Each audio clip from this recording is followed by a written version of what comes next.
et bienvenue aux rencontres de la librairie, l'émission de la librairie 1.1 en partenariat avec Radio Lodève. Vous avez été libraire et avez dirigé la librairie Priva à Toulouse, sujet de votre livre Fahrenheit 2010. Vous êtes l'autrice de nombreux romans et récits, tant pour adultes que pour la jeunesse, dont La poule portée par la foule. Vous avez créé une maison d'écrivains intitulée De pure fiction, où vous accueilliez les auteurs et les autrices avec des projets d'écriture. Vous avez reçu le prix Femina des lycéens pour « Je voudrais que la nuit me prenne », le prix Murat pour un homme perdu, et vous avez publié chez Lattès « Là où je nous entraîne » en 2022, et vient de paraître aux éditions Lattès aussi « Histoire de la femme sauvage ». Isabelle Deséquel, bonjour. Bonjour.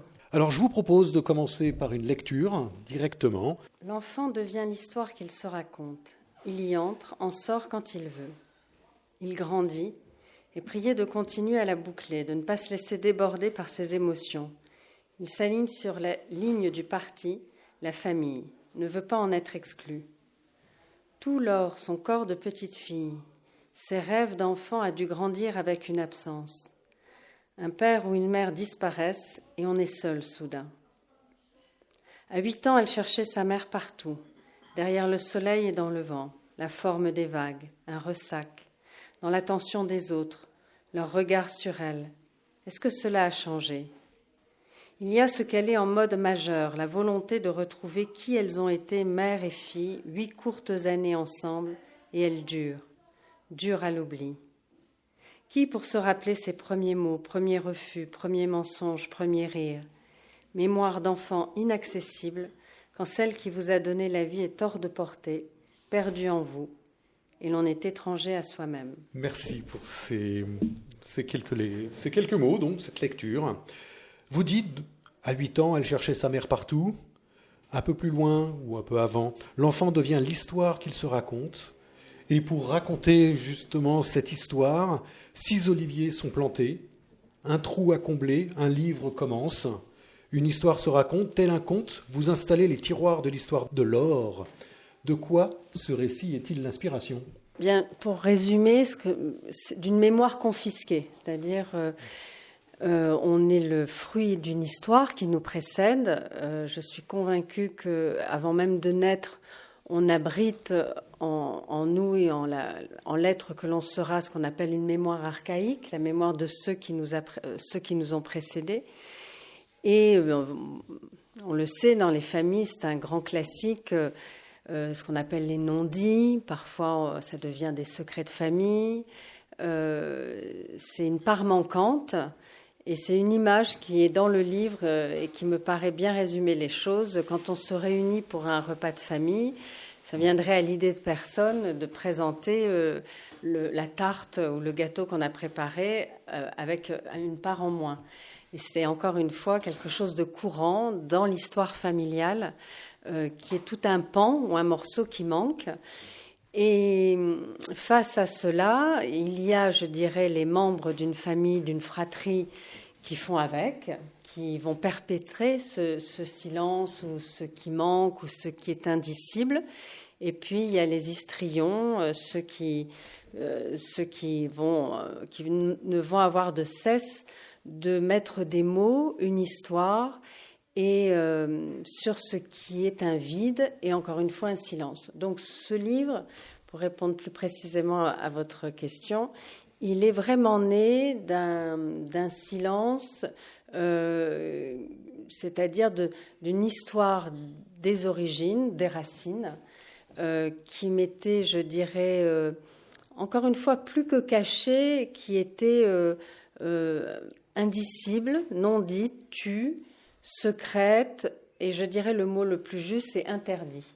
C'était interdit d'en parler, interdit de savoir. Et jusque tard, jusque bien après que je sois devenue adulte, il y avait ce que j'appelle un fourmillement en moi, avec une histoire qui m'était d'une certaine façon racontée sur les origines de ma famille maternelle. Et je soupçonnais que l'histoire qui était servie n'était pas exactement la réalité. Et c'est ce que je soupçonnais, ayant commencé depuis quelques années à écrire des romans, à publier des romans, qui m'a mené, je dirais les deux mots, les maîtres mots, ça a duré 20 années. J'ai commencé en 2005 en réponse à ce qui devenait une quête, savoir d'où je viens, tout simplement, d'une certaine façon qui je suis en partie. Cette quête est devenue une enquête. Pour avoir la réponse, pour obtenir les réponses, il a fallu mener une enquête de différentes façons auprès des quelques membres de ma famille restants, si je puis dire, et qui n'étaient absolument pas enclins à me répondre. Avec vraiment, littéralement, les personnes sortaient de la pièce. Il y avait vraiment cet interdit qui pesait. Et donc, à un moment donné, il a fallu aller trouver les réponses d'où venait le silence, d'où venait la fracture, d'où venait le secret, à savoir une terre qui est l'Algérie et plus précisément la Kabylie. Donc, on va découvrir ça au fur et à mesure. Et je propose que l'on commence au début de l'ouvrage. Vous nous présentez deux gamines, situées à peu près en 1950, 54. C'est 1954. Volontairement, oui. C'est juste avant le début de la guerre d'Algérie, qui a lieu fin octobre, début novembre. Il y avait la volonté d'être sur le seuil, je dirais, de ne pas écrire la guerre ou pendant la guerre, mais juste avant. Donc, ces deux gamines, Mad, qui n'est pas Madeleine, que vous précisez dès le début, et Nour, en âge de se marier. Deux amis que nous découvrons en suivant la quête de Laure, donc Laure, qui est notre contemporaine, on va dire. Quel lien entre Mad et Nour? Qui sont-elles? Que représentent-elles en 1954? Alors, je vais juste faire une précision, parce que c'est très juste quand vous dites en âge de se marier. Donc, on est en 54, en Kabylie, à 13 ans. Une gamine est en âge d'être mariée, je dirais, à un cousin, quelqu'un qui a été choisi par la famille. Mais au regard, je dirais, d'aujourd'hui et d'alors, ce sont des enfants, ce sont des petites filles, elles ont 13 ans. Mais elles sont vraiment, elles aussi, sur le seuil, sur ce passage où on considère, à savoir dans le regard alors on est ce qui est important, parce que c'était vraiment le point de départ, on est dans une oliveraie en Kabylie, c'est un microcosme cette oliveraie, parce qu'il y a à la fois les propriétaires, il y a ceux qui travaillent pour la fabrication de l'olive, qu'à l'époque on qualifiait d'indigènes. Il y a un mélange de ceux qui sont dits pieds noirs, ceux qui sont dits indigènes, ceux qui sont d'origine kabyle. Il y a, et on le découvre au fil de la lecture, et je me suis beaucoup penchée là-dessus, quelque chose qui est très méconnu, encore aujourd'hui, je le constate, des Kabyles convertis. C'est très méconnu qu'après l'invasion de l'Algérie en 1830, la Kabylie a résisté très longtemps, jusqu'en 1870, où il y a eu la bataille avec l'un des grands chefs kabyles, El Mokrani. Bon, il y a eu notamment, c'est le dernier livre de Bélézy qui a raconté, je dirais, le massacre, tout simplement, le massacre de la bataille d'El Mokrani. La Kabylie est tombée. Et une fois que la Kabylie est tombée, donc après les années 1870, il y a eu la volonté d'installer des missions de pères blancs en Kabylie, à peu près au début des années 1880 jusqu'en 1930. C'est ce qu'on appelle une conversion de la misère. En gros, tu me donnes ton âme, je te donne du pain. Il y avait vraiment, Camus a écrit toute une série d'articles dans les années 1835 qui s'appelle Misère en Kabylie, pour Alger républicain, que vous pouvez trouver, qui est édité dans un livre. Et c'est vraiment, voilà, c'est-à-dire que la Grande Guerre, au début de la Grande Guerre, c'était s'enrôler, s'engager, c'était ne plus avoir faim, c'était pouvoir manger. Il y avait une mortalité infantile qui était gigantesque. Et en fait, cette conversion, j'en reviens à l'oliveraie, à Mad et Nour, fait que sur l'oliveraie, il y a les Kabyles qui n'ont pas été convertis, et il y a ceux qui ont été convertis. Et si vous voulez, ça vous donnait à ce moment-là accès et la possibilité de la nationalité française. Donc ça vous donnait accès à la propriété, à des terres, les terres cultivables, non pas les terres, je dirais, qui sont pleines de ravines, pleines de pierres. Et il y a toute cette histoire, je dirais, qui va grandir, vous l'aurez compris peut-être, chacune de ces deux petites filles qui sont inséparables, qui s'aiment, je dirais, comme on devrait toujours s'aimer, c'est-à-dire sans attendre de l'autre rien d'autre qu'être heureux ensemble. Elles sont encore dans ce temps de l'innocence. Elles sentent qu'aux frontières de leurs 13 ans et aux frontières de leur livret, encore une fois, on est été 54, il y a quelque chose qui peut les arracher à, je dirais, cette amitié indéfectible qu'elles se portent. Et toute l'histoire du roman, c'est de découvrir ce qui va arriver, ce qui va se produire dans cet livret. Alors vous décrivez le contexte de l'Algérie, là vous y aviez déjà évoqué, en parlant de la colonisation, c'est la finalité des missions, c'était essentiellement la conversion, vous le disiez.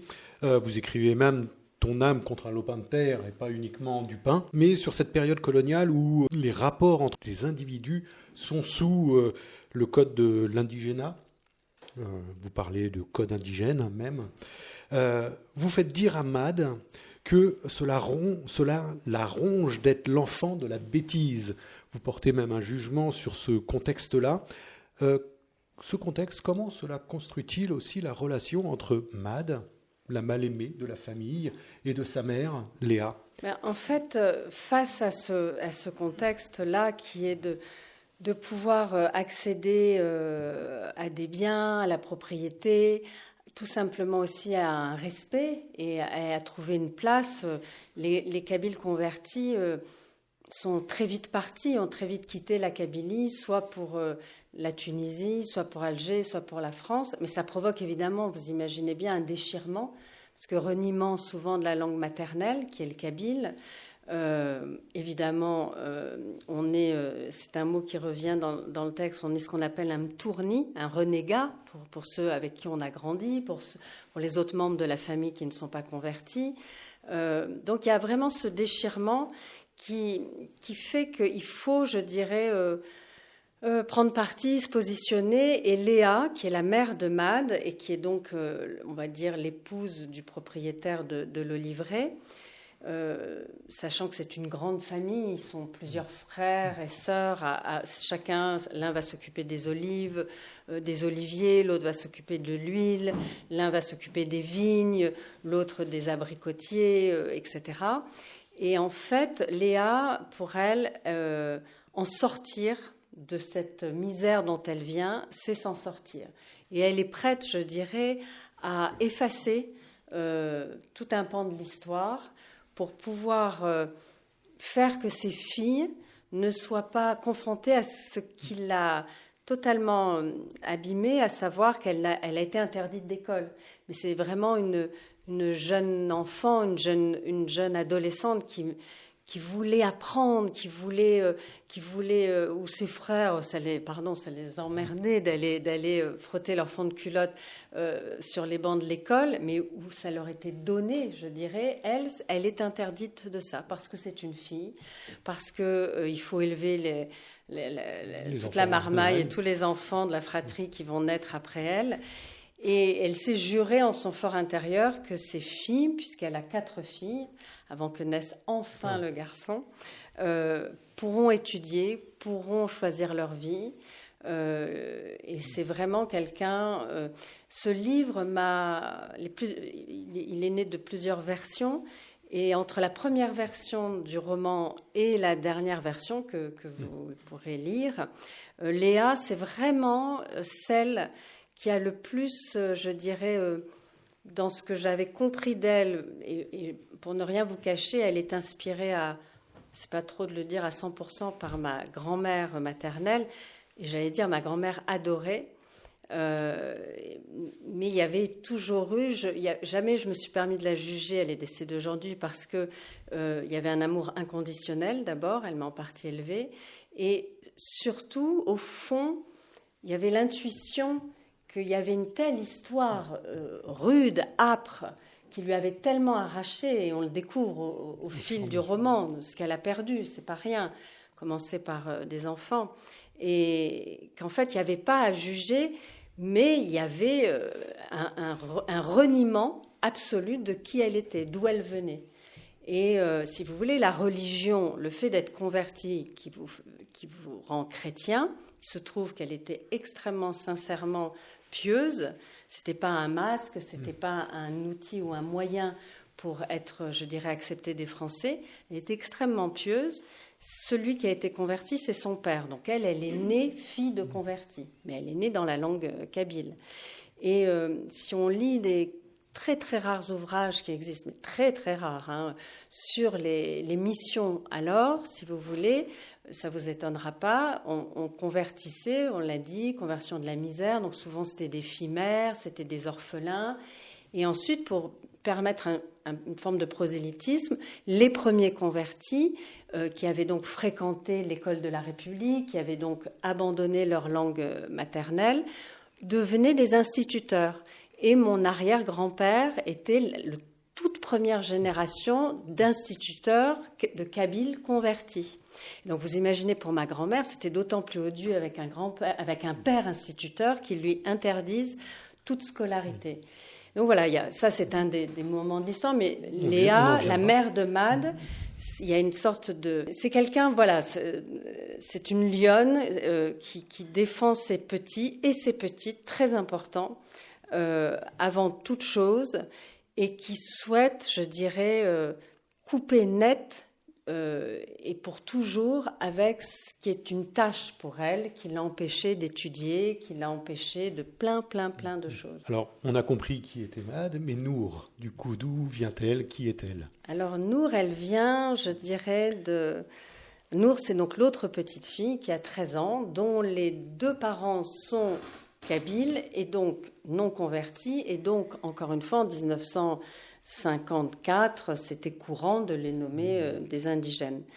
Et encore une fois, vous l'aurez compris, les parents de Nour et les parents de Mad viennent du même village. Les parents de Mad étant donc mes grands-parents. Ils viennent du même village en Kabylie qui s'appelle Irilali. Ils ont grandi ensemble, mais il y en a qui sont enfants de convertis et l'autre qui ne sont pas. Et à un moment, si vous voulez, il y a ceux qui vont travailler pour les autres. Il y a ceux qui seront propriétaires et qui seront les maîtres, entre guillemets, et il y a ceux qui seront asservis, surtout à cette époque-là. Et Nour, elle est la fille de ceux qui sont asservis, mais je dirais, elle est très protégée parce qu'elle est la jumelle de Lé de Mad. Mad est la 4e fille qui naît de Léa, qui n'en peut plus d'avoir des filles, qui attend le garçon, qui n'en peut plus de la déception que représente la 4e fille, qui ne veut pas l'allaiter. La petite Nour est née juste avant, et donc c'est la mère de Nour qui va allaiter Mad. Donc elles sont jumelles de Lé. Dia, la maman de Nour, et on en parlera peut-être, il y a une figure féminine dans le roman qui est Grand-Ma, la mère de Léa, qui est donc l'ancêtre de la famille, et qui s'est vue offrir un Leica quand elle est née en 1900, donc c'était vraiment le prototype de Leica, quand elle avait 15 ans, et qui s'est, inventé photographe, qui va donc fixer la mémoire de ce qui va se passer cet été-là en Kabylie. Et Dia est le modèle préféré de Grand-Ma. Donc tout ça pour vous dire que Nour, à travers Mad, à travers Dia, sa mère, elle est, je dirais, la petite Kabyle qui est, d'une certaine façon, la seule à pouvoir entrer dans la maison et qui bénéficie... Mad s'est juré de lui apprendre à lire et à écrire. Elle a été interdite d'école. Combien de petits indigènes, alors qu'il y avait les places, il n'y avait pas de place pour eux, on pouvait pas leur enseigner le français. Encore une fois, dans la mesure où ils ne s'étaient pas convertis. Et il y en avait beaucoup. Il y a eu très peu de convertis, je me permets de le préciser. Si on prend les sources chrétiennes, des pères blancs, des missions, il y a eu 10 000 convertis entre 1880 et 1930. Si on prend les sources, je dirais, côté algérienne, il y en aurait eu 4 à 5 000. Donc ça reste quand même peu. C'est pour ça que c'est un phénomène qui est très peu connu. Et c'est aussi pour ça qu'il y a eu une insertion très aisée des Kabyles convertis, puisque quand est arrivée la guerre d'Algérie et quand est arrivé 1961-62, si vous voulez, ils ont été face, je parlais d'un déchirement tout à l'heure, face à ce choix qui était, que fait-on?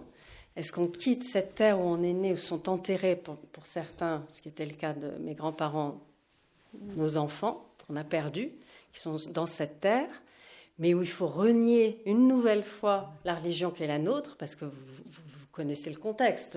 C'est-à-dire c'était déjà compliqué pour des Français de rester, mais alors imaginez pour des Kabyles qui avaient été convertis, qui étaient des renégats, il fallait donner des gages, vous comprenez ?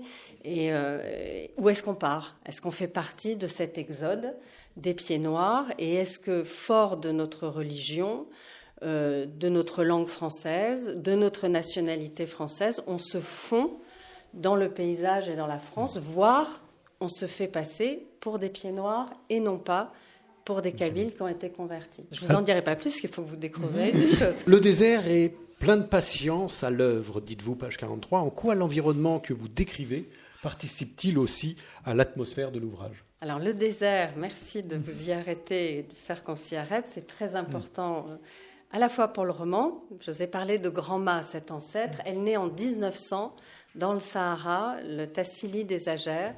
Il se trouve que pour mener cette enquête et mue par cette quête dont je vous parlais, qui s'inscrit dans le personnage de Laure, donc, qui plusieurs années après, donc 60 ans après, repartira rechercher les réponses de cette mémoire confisquée. Avant d'oser, je dirais, aborder cette histoire familiale et l'Algérie par la Kabylie, j'ai pris des détours, et beaucoup de détours, et le Sahara en a été un. J'ai aimé, on était à la fin, tout début à l'aube des années 2000, au moment où on pouvait encore partir en Algérie sans risque, et c'était juste avant le tourisme de masse, et évidemment avant les catastrophes ensuite d'enlèvement et autres. Donc en fait, j'ai pu vraiment découvrir, arpenter, hiver après hiver, alors que ce soit le Hogar, mon lieu préféré qui sont les Agères, et les Agères dans le Sahara algérien, si vous voulez, c'est là que je fais naître Grand-Ma, cette arrière-grand-mère inventée, que je donne comme mère à ma grand-mère réelle. Vous voyez, c'est ce passage et ce relais, ces passerelles entre la fiction, puisque j'y tiens, c'est vraiment un roman, et le récit et l'histoire personnelle.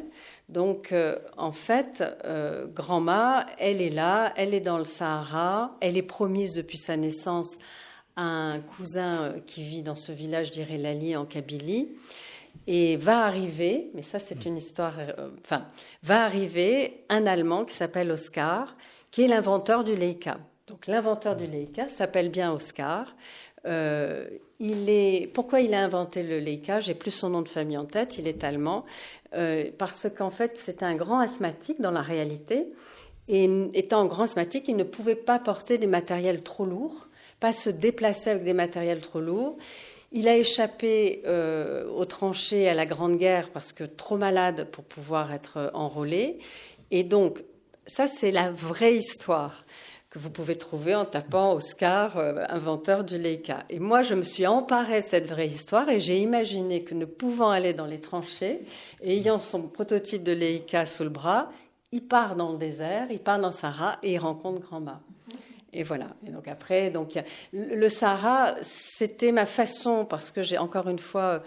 le livre a grandi quand je marchais dans ces marches du Sahara. Le livre a grandi, le personnage de Grand-Ma a grandi là. Et pour ceux qui l'ignorent, les Kabyles sont des Berbères. Les habitants du Sahara sont des Berbères, les Kabyles sont des Berbères. Donc c'est vraiment, je dirais, des racines communes. C'est une langue commune avec des différences, mais ce sont des racines communes qui me permettaient de me pencher encore autrement sur cette culture berbère, et notamment avec c'est un moment important de l'histoire, un site néolithique que j'ai eu la chance de pouvoir voir complètement seul. Il y avait juste le guide Touareg, il y avait juste des centaines de mètres de roches pariétales. Ça s'appelle Séphar, si vous cherchez, site néolithique Séphar, au cœur du Sahara.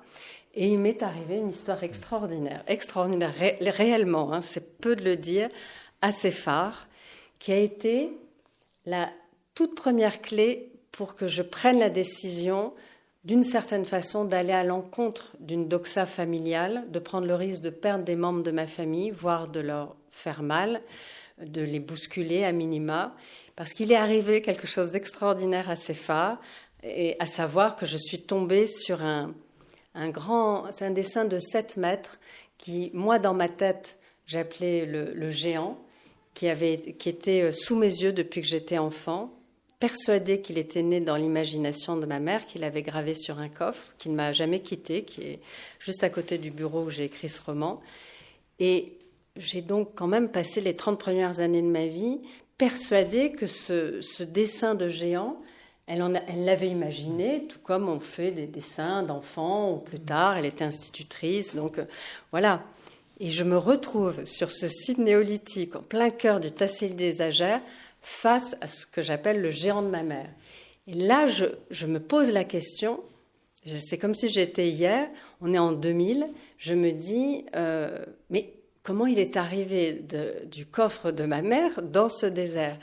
Il m'a fallu quelques heures pour réaliser que la question, je devais me la poser tout à l'envers, c'est-à-dire comment, d'ici, elle avait voulu le graver, comment moi, intuitivement, j'avais voulu que ce coffre ne me quitte jamais et écrire vraiment, il est à 1 mètre, même pas, ce texte en ayant ce géant qui, encore une fois, si vous tapez Céphare Grand Dieu, vous le verrez, 7 mètres de haut. Et en fait, à partir de là, je suis rentrée, j'ai voulu savoir pourquoi elle l'avait gravé. J'ai eu une réponse, et la réponse, d'une certaine façon, pour résumer, m'a fait comprendre qu'elle m'avait précédée, qu'elle avait souhaité connaître elle aussi cette histoire. Il faut juste que vous sachiez, c'est pas pour m'épancher, mais que vous compreniez, elle est décédée quand j'étais enfant, donc je ne pouvais lui poser aucune question. Je ne pouvais pas avoir accès à sa mémoire, à sa parole. Et donc, il a fallu chercher. Et ce géant, en plein cœur du Sahara, a été une sorte... C'est comme s'il m'avait donné un coup de pied aux fesses, le géant. Il m'avait donné un coup de pied aux fesses en disant « Allez hop, maintenant, tu tergiverses plus, t'y vas, le Sahara, ça va bien, tu pars en Kabylie, tu vas la chercher, cette olivrée. » Et là, pareil, je m'arrête, bouche cousue, est-ce que je la trouve ou pas ? Alors, on comprend le parallèle entre la fiction, la réalité. Le personnage de Laure, qui est notre contemporaine, cherche des réponses auprès de sa grand-mère. L'une cherche donc son passé, l'autre refuse d'en parler. De quoi l'identité familiale est-elle le silence ? J'ai un peu commencé par là tout à l'heure. J'ai parlé de mémoire confisquée, dans des fratries, combien chacun va réagir de façon très différente, combien des événements de vie vont nous faire parfois bouger aussi. Quand on devient parent ou quand on perd l'un de ses parents, ça bouge des choses. On veut ou non comprendre ou savoir. Donc en fait, nombre de mes romans reposent sur des pans d'histoire que moi j'appelle, sans exagérer, l'indicible. C'est ce qui est tu, soit parce que ça fait trop mal d'en parler pour ceux qui ont vécu l'événement, soit parce qu'il y a une culpabilité, souvent c'est le cas, d'un événement qui fait que, encore une fois, c'est trop violent, trop dur de s'y confronter. Et bien souvent, quand on est enfant, on veut pas violenter ses parents, ou encore moins ses grands-parents. On veut pas les confronter à leur deuil ou à des chagrins qui sont, on va dire, à vif. Et donc, c'est le silence, il s'installe, il se perpétue.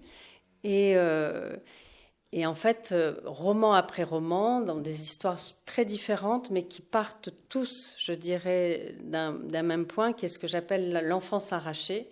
Voilà, on est là, Madenour pourrait incarner cette enfance arrachée. Vous parliez tout à l'heure d'un roman qui a eu un prix, Je voudrais que la nuit me prenne, on est avec la petite Clémence. Qu'est-ce qui fait à un moment donné, à des âges qui sont un peu trop tôt, qu'on va être confronté à un événement qui va tout d'un coup nous faire perdre notre innocence. Et l'individu, l'adulte que l'on devient, quel adulte ça fait de nous ensuite et quelle histoire on va chercher à partir de cet événement. Je trouve ça assez passionnant et essayer, enfin je suis assez convaincue que chacun abrite ce que j'appelle moi une vie souterraine, c'est-à-dire on est là tous ensemble, mais peut-être en m'écoutant et moi en vous parlant, ça va remuer des choses qui sont une histoire très personnelle, une histoire où certains vont mettre un couvercle, 2 couvercles, 3 couvercles, verrouiller, mettre tout ça dans un coffre-fort. Et à l'inverse, ceux qui, encore une fois, vont vouloir absolument avoir des réponses. Et en fait, dans une même famille, dans une même fratrie, ça produit parfois en termes de relations, c'est très complexe. Donc ça m'intéresse. Le personnage de Grand-Ma dit, page 216, « On tait ce que l'on aurait été, que l'on ne veut pas être. Il ne faut pas trop s'y arrêter. » Et un peu plus loin, vous écrivez, « Une gamine retient que c'est en arrachant ses racines, ce que vous étiez en train de dire, que l'on est de bonne souche. » Le grand-père de Mad, qui était instituteur, que vous disiez tout à l'heure, dit « Ceux à la double culture, qui parlent les 2 langues, ils se défendront mieux en français. » Dès qu'ils parlent les 2 langues. L'enseignement est une transmission de savoir pour additionner, non pour substituer, dit-il aussi. Tout dans votre ouvrage questionne le fait de devoir additionner les cultures, je dirais en accepter la diversité, ou au contraire les substituer. Peut-on se construire en faisant abstraction de l'histoire familiale? Parce que c'est aussi toute la question de votre ouvrage. Oui, moi je pense qu'il n'y a pas de bon et de mauvais chemin. Je pense qu'il n'y a pas de bonne et de mauvaise attitude. Je suis très tranquille là-dessus. Il y a juste de pouvoir laisser... c'est-à-dire, oui, on peut se construire. Ça fera de vous un individu certainement très différent de celui qui va se construire, au contraire, en s'y frottant, voire en s'y blessant. Il n'y a pas de bonne et mauvaise façon de trouver son chemin dans cette existence qui ne nous fait pas de cadeaux. Moi, je parle souvent, l'image qui me vient, vous savez, c'est cette oscillation vraiment permanente entre ce qu'il y a de plus heureux et ce qui est douloureux. C'est le propre de la vie. Et c'est pas grave que ce soit douloureux. Ça peut l'être terriblement grave, mais ça fait partie de l'existence. Ça fait partie de l'existence de savoir qu'à un moment donné, il y a des éclats de joie qui sont là, des élans de joie. Il n'y a pas de bonne façon d'affronter ou non ce silence ou l'histoire familiale. Il y a juste faire avec et, encore une fois, ne pas interdire, qu'il n'y ait pas d'interdit. C'est ça, en fait, la difficulté quand on parle d'indicible ou d'interdit. Il faudrait qu'il n'y ait pas d'interdit. Il faudrait que ce qui ne peut être dit, ce qui ne peut être appris, et qui pour certains, et souvent la majorité dans une famille, doit rester comme ça, doit rester ainsi, ne devrait pas être interdit à ceux qui veulent savoir. Ce n'est pas toujours le cas, ce n'est pas simple. Alors je vous propose une petite lecture, page 168. Donc là, on est avec Laure. Donc tout à l'heure, on parlait de le livrer en été 1954. Là, on est effectivement donc dans les années 2000. Laure qui va en Kabylie, va chercher le livret, va chercher la part manquante. Et qu'est-il arrivé cet été-là? Et pour tenter de trouver le livret, elle se fait accompagner d'une jeune Kabyle qui s'appelle Assia. Laure effleure la main d'Assia, se retient de serrer fort. Que pourrait-elle donner que cette jeune femme lui donne? Laure est née au bon endroit, dans le bon pays. Tout le reste est tellement plus simple que ce que vivra Assia. Mad et les siens ont trouvé un port à leur arrivée et cela change tout. Tant d'exilés, prêts à se noyer pour ne pas en mourir de leur avenir, où survivre n'est plus une éventualité, il faut fuir. Les familles que l'on regarde couler, les femmes violées, surviolées, les enfants esclaves, les pères démembrés qu'ils restent chez eux, ils retournent voir. Ils n'ont plus de force et ils sombrent, mais ils voulaient vivre. Personne ne choisit où il naît. Laure s'arrange avec l'indignité, la sienne, de ne rien faire. L'a-t-on eu un jour cette humanité qui nous fait défaut?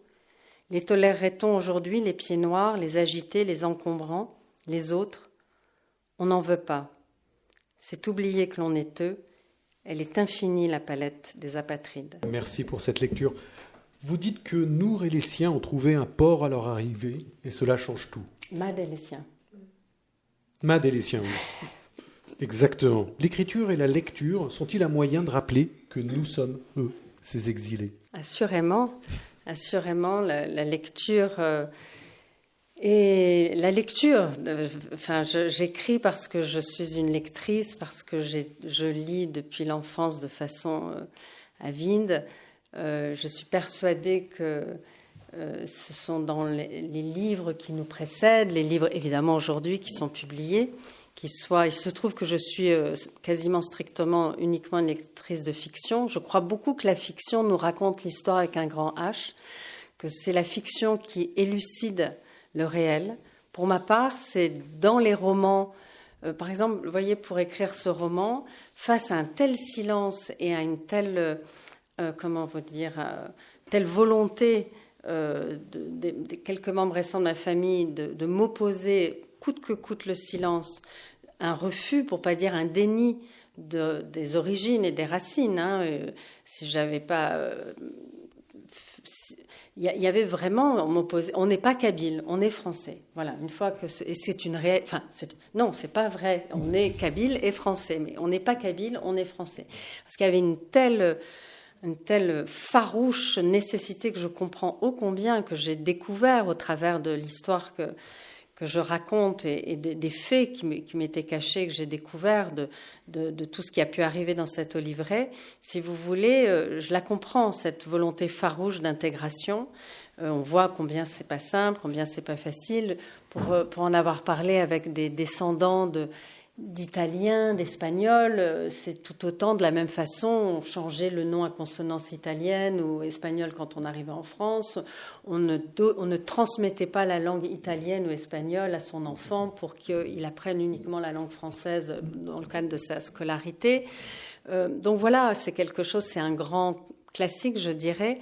Et les livres, oui, ils nous apprennent tout simplement à réfléchir. Enfin, ils nous apprennent, ils nous engagent, ils nous permettent, ils sont une sorte de dialogue permanent pour se frotter à quelque chose qui n'est pas cette sorte d'effacement de l'histoire. Si vous voulez, par exemple, j'en ai parlé tout à l'heure, c'est vrai que pouvoir... avant de commencer ma recherche, alors que je suis moi-même descendante de tournis, de convertis, j'ignorais qu'il y avait eu ces missions de Père Blanc, qu'il y avait eu ces conversions, je n'en connaissais pas l'existence. Ça appartient à l'histoire de ces deux pays dont on nous parle beaucoup en ce moment. Il n'y a pas un jour où l'actualité nous rappelle qu'il y a une tension présente qui est là depuis des décennies, pas dire des siècles, et qui là est en train de se durcir.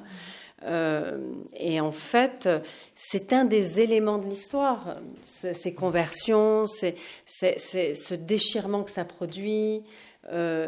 Pour ceux que ça intéresse, il y a une famille il s'appelle les Amrouche. Lui a été un des interlocuteurs, on va dire, précieux pour le général de Gaulle pendant la guerre d'Algérie. C'est le fils Amrouche, Jean Amrouche, poète, et le tout premier à faire des grands entretiens radiophoniques avec Claudel, avec Gide, avec Giono. Il est né dans ce village d'Iri-Lali où sont nés mes grands-parents et mes arrière-grands-parents. Ils avaient leur maison mitoyenne. Il se trouve que le frère de Jean Amrouche aîné a épousé la sœur aînée de mon grand-père, donc il y a un lien de toute façon. Taos Amrouche, la sœur de Jean Amrouche, il y a vraiment beaucoup de choses autour d'elle. Elle a comment dire, c'est la seule aujourd'hui qui a pu sauver la culture orale berbère, tous les chants berbères. C'est une immense interprète. Elle a écrit de très très beaux romans aussi, grands romans. J'ai puisé dans ce qu'elle écrivait pour avoir des réponses, puisque dans ses romans, elle évoque beaucoup, à travers le mariage malheureux de son frère et de la sœur de mon grand-père, beaucoup donc de mon histoire, de l'histoire familiale, où je n'avais aucune réponse. Quand je disais, mais alors, puisque je le lisais dans ses romans, mais alors la sœur de On n'est pas parents, on ne se connaît pas, ça n'existe pas. Enfin, c'est vraiment, voilà.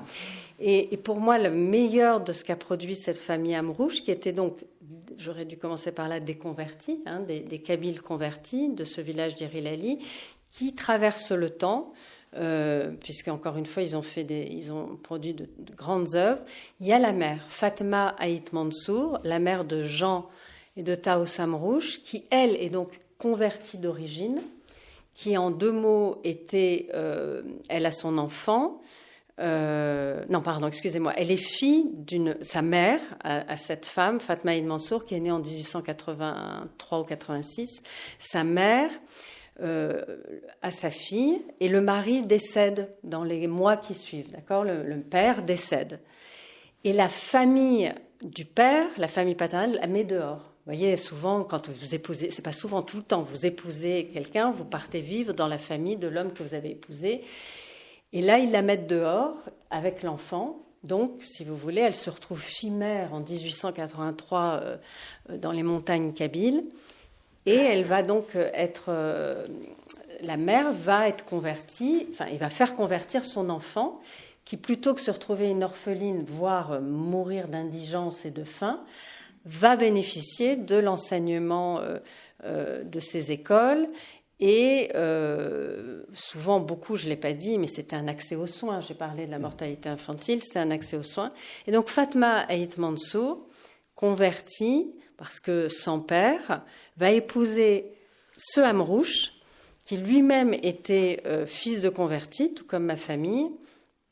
Et ils vont produire ces gens très talentueux qui sont Jean et Taous Amrouche. Mais j'ai commencé de parler du général de Gaulle, parce que Jean Amrouche, il y a des lettres que j'ai trouvées où, si vous voulez, tout comme il a fait partie de ceux qui... alors, il était déchiré parce qu'il avait une sorte d'orgueil. Il s'appelait lui-même, il se nommait le bougnoul de service quand il parlait de sa volonté de pouvoir se faire intégrer en France. Vous imaginez, il y a des entretiens radiophoniques magistraux avec l'élite française de l'époque culturelle littéraire. On parle de Giono, de Claudel, de Gide.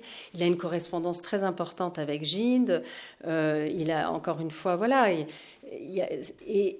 effectivement, il était pour une Algérie, en fait, au départ double, c'est-à-dire en fait que les deux puissent coexister. Et puis très vite, il a choisi à la fois de la langue française, d'être français, mais que l'Algérie revienne aux Algériens. Et donc, il a été un interlocuteur très, très important avec De Gaulle. Et alors, il y a ce destin, on a dit que c'était j'ai pu lire que c'était la violence de ce qu'avait produit la guerre d'Algérie, qui avait fait qu'il a été emporté d'un cancer foudroyant à 45 ans, la veille ou l'avant-veille de la signature des accords d'Évian. Il est mort. Vous basculez en permanence entre le questionnement du est-ce que je dois avoir la double identité ou au contraire en rejeter une. Ce sont des questions qui sont tout le long de votre ouvrage. Mais aussi la question, et vous l'évoquez, mais sans le formuler clairement, qu'est-ce qu'être pied noir ? Qui sont-ils ? De qui sont-ils les descendants ? Est-ce que c'est d'un pays, d'une colonie, d'une image, d'une utopie, d'un mythe, ou tout simplement d'un non-dit ? Cette question est quasiment la quête de votre ouvrage. Oui, elle l'est d'autant que, si vous voulez... jusqu'à ce que je commence cette enquête, donc encore une fois à l'aube des années 2000, en fait, il y a quelqu'un, il n'y a pas longtemps, c'est une journaliste qui me disait, mais alors dans votre famille, on vous a caché que vous étiez kabyle et on vous a fait croire que vous étiez pied noir. Et je lui ai dit, c'est même pas ça, c'est qu'en fait, dans ma famille, on ne disait rien, on ne répondait pas et on ne disait rien. En revanche, moi, enfant, ayant encore une fois perdu ma mère très tôt, j'étais face à des faits. Les faits, c'est une famille qui rentre sur un bateau avec les pieds noirs au moment de l'Exode en 1961-62.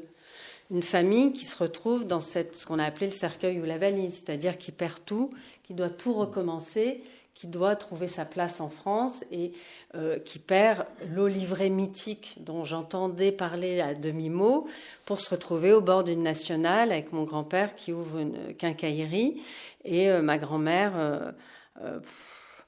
j'écris dans le livre, quand elle voyait arriver sa cliente qui avait les enfants de la DAS à habiller avec 5 gamins dont il fallait faire la couture des vêtements, etc., c'était un jour faste.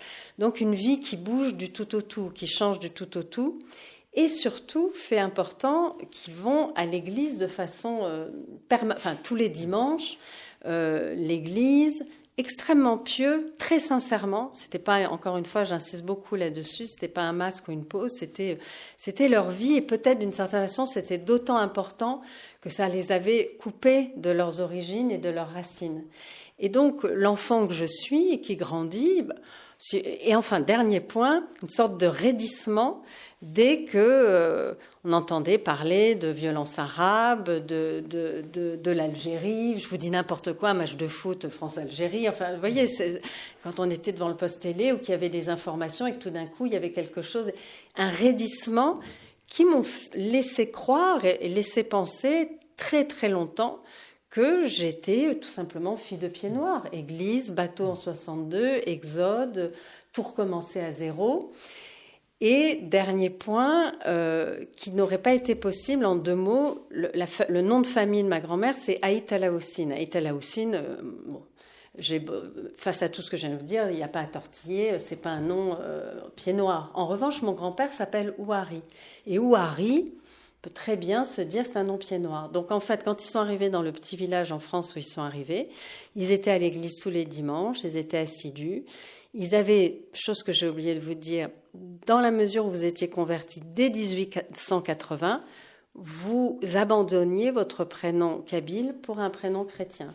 Ma grand-mère s'appelle Clotilde, mon grand-père Jean-Baptiste, leurs parents s'appellent Djouer et Ossine. Vous voyez, c'est vraiment, il y a quelque chose, il y a une sorte de glissement comme ça qui permettait d'une certaine façon qu'une petite fille, puis jeune fille, se persuade naturellement, encore une fois, avec cette piété chrétienne, et puis le fait qu'on ait voulu m'élever là-dedans. Bon, il se trouve que je l'ai rejeté, mais il y a quand même eu toutes ces étapes, du baptême, de la communion, de la confirmation, ont fait que de façon, je dirais pour moi évidente, j'étais enfant de pied noir. Donc, pendant des années, tout ce qui concernait les pieds noirs faisaient écho, et encore aujourd'hui, c'est-à-dire j'étais curieuse de leur histoire. J'ai écrit un précédent roman il y a 15 ans où je raconte cet exode des pieds noirs parce qu'à l'époque, j'étais persuadée d'en être, je dirais, un rejeton. Vous voyez,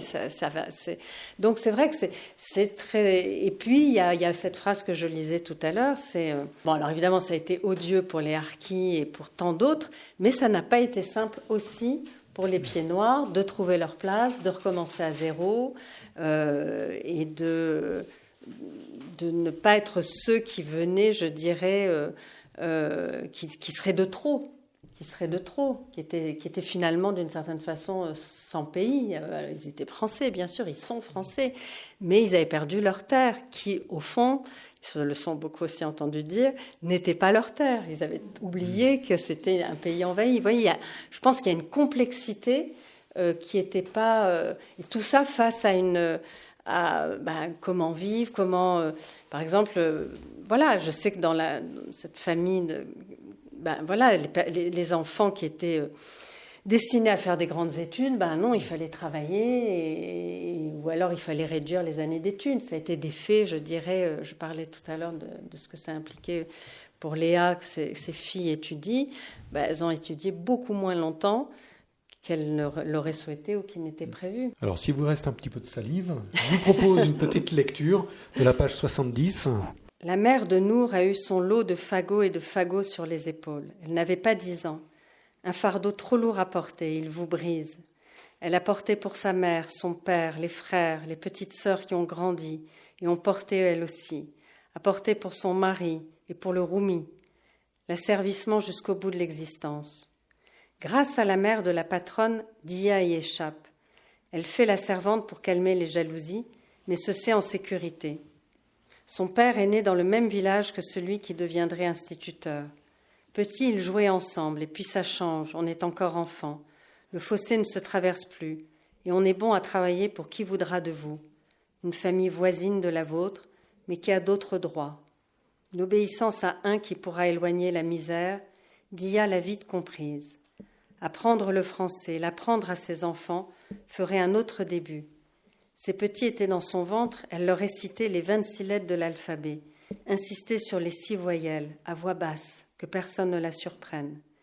Des 5 qui lui sont nés, seule la fille semble avoir retenu la leçon. Ses fils n'ont pas voulu faire cet effort. Nour, oui. Soi-disant, l'école n'avait plus de place, ni pour elle, ni pour ses frères, ne serait-ce qu'un enfant, qu'on lui en prenne un. Mais non. Et cette petite Mad, qui a changé son prénom, a aussi changé l'injustice. Nour sait lire et écrire. Tout ça pour un mariage arrangé ? Heureusement, la mère de la patronne est intervenue. Dia a voulu que sa fille ne soit pas battue d'avance. Peut-être bien que cela arrivera, grâce à cette autre gamine à qui elle a donné le sein. Les quelques mois où elles étaient bébés, les deux, on aurait pu dire qui était qui. Au moins, avec la naissance de Mad, des seins nourriciers étaient les bienvenus et la patronne la laisse en paix, bien obligée d'accepter la protégée de sa mère. Est-ce que Nour en sera mieux traitée, un peu moins subir, qu'elle grandisse un peu avant ce qui les attend toutes, qu'elles ne choisissent tellement pas. Alors vos personnages, Mad, Nour, Grand-Ma, Laure, rapportent leurs conditions, leurs luttes, leurs quêtes.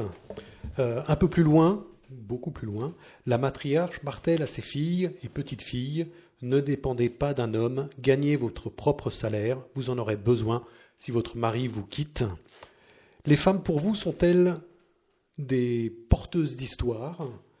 Et quelle est pour vous aussi la place des femmes dans ce roman ?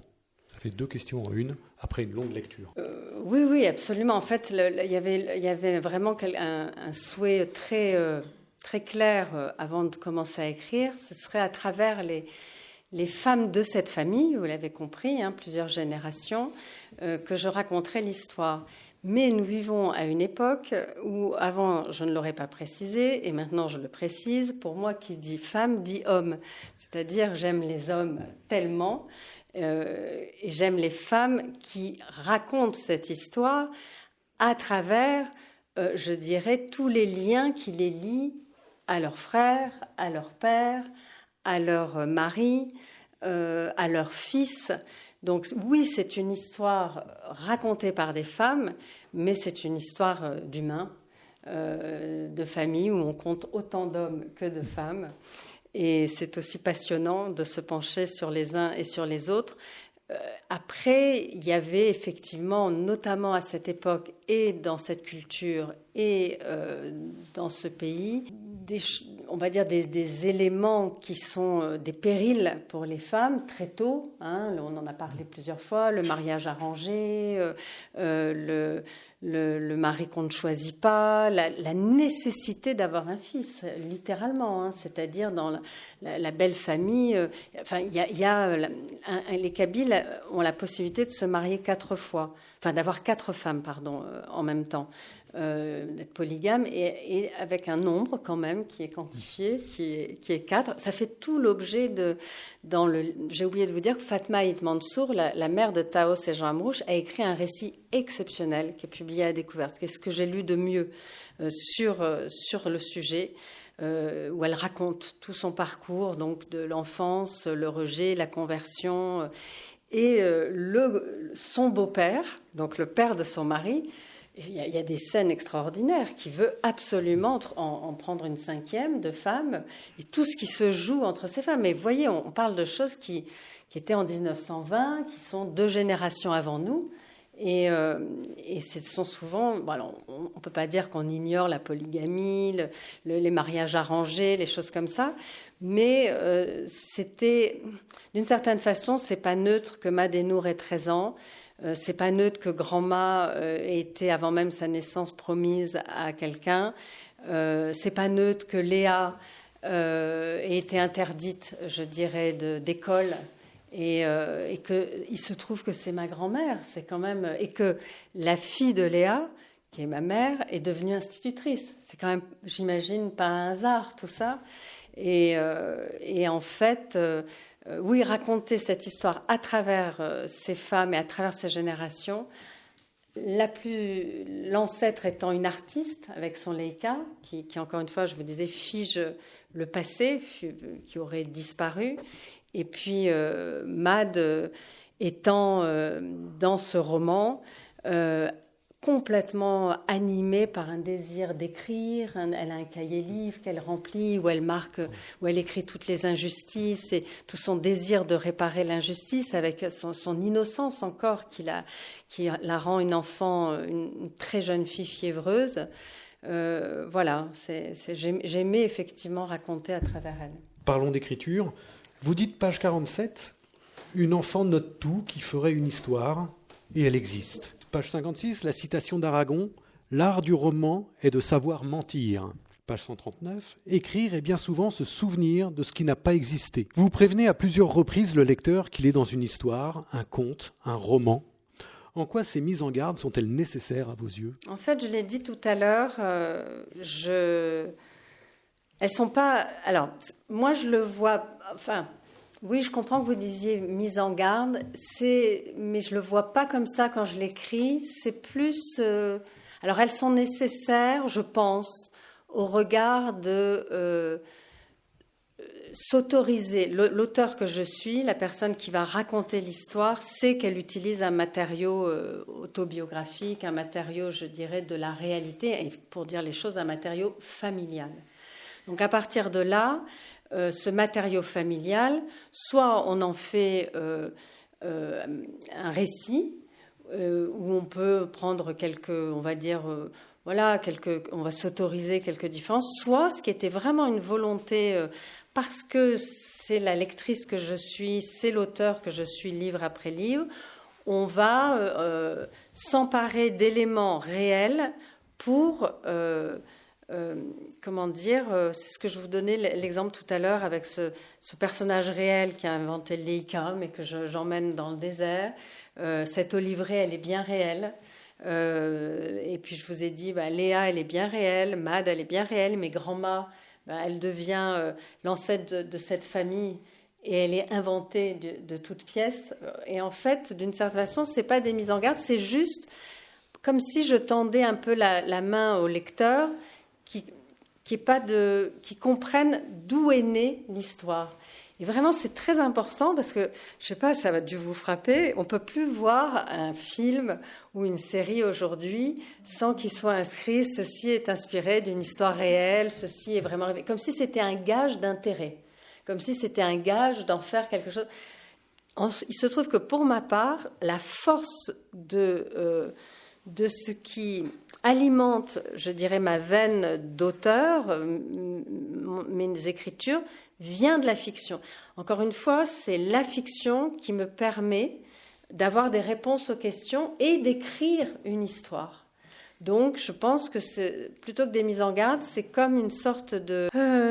comme si je partageais quelque chose. Je partage avec le lecteur le fait que quelque chose qui est vraiment essentiel pour moi, à savoir que ce n'est pas parce que c'est arrivé que ça en fait quelque chose de plus important, mais c'est parce que c'est arrivé, mais que ça m'a été donné, je dirais, la connaissance de l'événement dans une fiction, un roman, une histoire écrite par les autres, que ça devient quelque chose de juste, de vrai. Je ne sais pas si je me fais comprendre, mais c'est pas, en fait, c'est vraiment comme quelque chose qui est, j'allais dire, une forme de loyauté envers le lecteur. Vous voyez, j'ai envie qu'on sache que dans ce que vous allez lire, indéniablement, parce que ça m'a été beaucoup dit, on comprend que l'or est d'une certaine façon mon double, mais j'ai envie qu'on sache qu'il y a plein de choses qui ne sont pas forcément la réalité qui est arrivée. Mais ce qui m'amuse au fond, parce que je suis un peu joueuse, et encore une fois, moi quand je lis un livre, j'aime pouvoir en faire entrer ma propre histoire dedans. J'aime me frotter, me confronter à des choses presque un peu cachées, que ma propre histoire va va interpréter. Et souvent, quand vous parlez avec quelqu'un qui a vu un film ou qui a lu un livre, on n'a pas la même interprétation d'un moment du film ou du livre. Et si vous creusez un peu, l'interprétation différente que chacun aura est liée souvent à sa propre histoire, où on a projeté quelque chose. C'est souvent troublant. C'est un peu ça, en fait, dans ce roman. C'est ce que je souhaitais, en tous les cas. J'avais noté une phrase que vous avez indiquée. Tout ce travail de fiction ne sert qu'à canaliser l'événement authentique qui forme la trame du livre. Je crois que vous l'avez très bien dit. Merci. Page 240. Le bonheur, ce n'est que des moments. Si on attend davantage, on est malheureux. Ça ne pousse pas vraiment à la patience, non? Ah, c'est vrai, je suis une grande impatiente. Mais en vieillissant, j'apprends la patience un peu. Et en même temps, c'est une œuvre de patience, vous l'avez compris. 20 ans, enfin, voilà, c'était il y a 25 ans. J'ai écrit les premiers mots du roman, été 2005. Enfin, d'abord dans le désert, bien avant, en 2000. Mais en 2000, c'était des notes uniquement. C'était des notes qui ont nourri après le personnage de Grand-Ma et les jeunes années de Grand-Ma dans le Sahara. Mais en 2005, j'ai écrit les premières phrases qu'on trouve à peu près à mi-lecture du roman et qui ont attendu 20 ans de devenir histoire. Ça fait écho à ce que vous dites. Votre écriture se fait-elle comme celle de Mad, avec plein de débuts? Oui. Il ne faut pas qu'il y en ait trop non plus. Hein. Mais oui. En fait, quand j'ai commencé à écrire les premières phrases en 2005, je butais sur l'événement caché, c'est-à-dire je butais sur qu'est-il arrivé dans cet olivret. Je savais qu'il y avait un événement qui avait fait que, bon, je ne vais pas en dire trop parce qu'il faut que vous le découvriez. Il y avait un événement et je n'avais pas la connaissance de cet événement. Et au fil, je dirais, encore une fois, plus que des questions que j'ai pu poser, ma grand-mère ensuite est décédée sans m'avoir parlé. Ça a été dans les lectures, tous les romans qui ont été écrits par la première génération des ou kabyles ou algériens qui écrivaient en langue française, Mouloud Feraoun, Mouloud Mameri, Mohamed Dib, Kateb Yassine, les extraordinaires romans un tout petit peu plus tard d'Assia Djeba. C'est en lisant leurs romans que j'ai approché, mais vraiment, je me suis de plus en plus, vous savez, approché de la réalité, j'allais dire d'une vérité, de l'événement, jusqu'à obtenir la réponse. Mais il a fallu 20 ans. La question de l'écriture traverse votre roman, que ce le soit par le personnage de Mad ou celui de l'oncle Luc, et questionne sur son sens. Vous écrivez, page 137, que les poètes sont pour les Kabyles des diseurs d'ineffables. De quoi l'écriture est-elle l'expression des souffrances tues? Oh là, question. Non, je plaisante. Les souffrances. Oui, l'écriture, elle est. Je dirais, les souffrances tuent, soit on l'a dit tout à l'heure, on les met sous des couvercles et dans un coffre-fort et on se dit que ça passera ou que ça ne regarde personne d'autre que soi et que finalement c'est une façon de les tenir à distance, on peut le croire et ça peut effectivement être le cas. Soit on en fait des histoires. C'est un matériau extraordinaire. Le chagrin est un matériau extraordinaire, douloureux, certes, mais quelle argile, quel matériau. Surtout quand on en fait une histoire qui nous entraîne du côté d'une joie, de l'élan, des éclats de ce bonheur dont sont semées nos vies. Donc ça, je trouve ça passionnant. Alors, pour ceux qui seront arrivés quasiment au bout de l'ouvrage, est-ce que pour vous, écrire fait de vous une femme et demie? Alors, une femme et demie, on le lit, en fait, si vous voulez, en Algérie et particulièrement en Kabylie. C'est vraiment le compliment, c'est un des plus beaux compliments qu'on peut faire à une femme, qu'elle soit donc algérienne, kabyle ou française ou asiatique ou russe ou ukrainienne. Si vous voulez, si à un moment donné, quelqu'un qui est né dans ce pays, et notamment une femme, vous dit « vous êtes une femme et demie », là, c'est le plus beau compliment que vous puissiez avoir. C'est-à-dire que ça veut dire que vous êtes quelqu'un d'extrêmement, j'allais dire, en fait, vous êtes l'incarnation de ce que d'une femme qui peut, encore une fois, dans ce pays, affronter tout ce qu'une femme doit affronter. J'en ai beaucoup parlé depuis tout à l'heure, toutes les choses trappes, toutes les difficultés, tous les interdits, du fait qu'elle a une force en elle. Et à travers ce roman, je dis à un moment donné que Grand-Ma, ce qui fait d'elle une femme ennemie, c'est son Leica, qui permet, si vous voulez, de fixer une mémoire que nul autre, soit homme ou éduqué, elle est née dans le désert, elle n'a pas été à l'école, ne pourra faire comme elle. Ce qui fait de Léa une femme ennemie, c'est cette et-demi, hein, pas ennemi, et-demi. C'est-à-dire que, en fait, si on vous enlève la moitié de vous-même, vous restez entière. Vous êtes toujours entière. Femme et demi. Si on vous en enlève la moitié, eh ben, vous êtes entière. Il reste toujours un, puisque vous êtes un et demi. Et c'est en tous les cas, je ne l'ai pas inventé, c'est vraiment un grand compliment.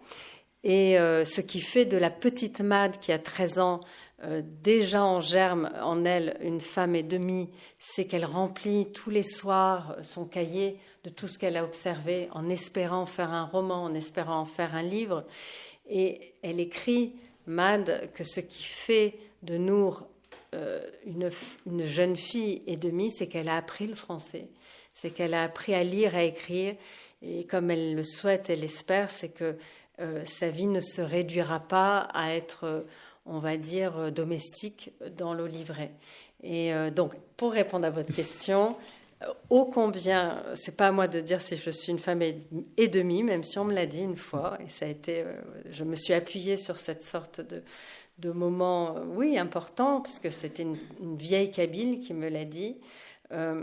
Si vous voulez, c'est pas à moi de dire si je le suis, mais en tous les cas, tout le temps de l'écriture, tout le temps où je me penchais sur ces femmes et leur mari, fils ou frère, je me sentais toutes ces femmes ennemies dont je viens de parler. Oui, je me sentais, j'essayais d'être à leur mesure, et c'est parce que j'y croyais suffisamment, parce qu'on bascule en permanence entre l'espoir avec un grand E et le découragement en lettres majuscules. C'est pas un grand D, c'est que les lettres majuscules quand on écrit.